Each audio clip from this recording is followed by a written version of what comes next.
In this video, let's see how to schedule an email campaign. In the navigation bar, click on Email. In the Email Campaign section, click on Create Email Campaign button. Then fill in the details about the campaign. Enter the campaign name in the field. Select the sender from the drop-down. Choose a contact group from the drop-down. Click on the Compose Email button to proceed.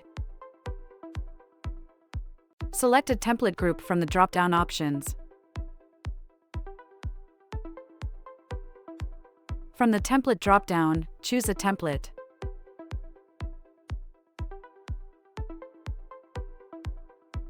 Click the Continue button at the bottom of the form.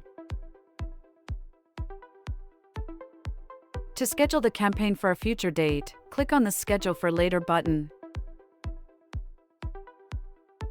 In the calendar pop-up, pick a future date and time. Click the Confirm button to set the scheduled date and time. Click on the Start Campaign button to initiate the campaign at the scheduled time. The campaign is now successfully scheduled for later. In the pop-up, click on View All Campaigns to see the list of your campaigns. Thank you for watching.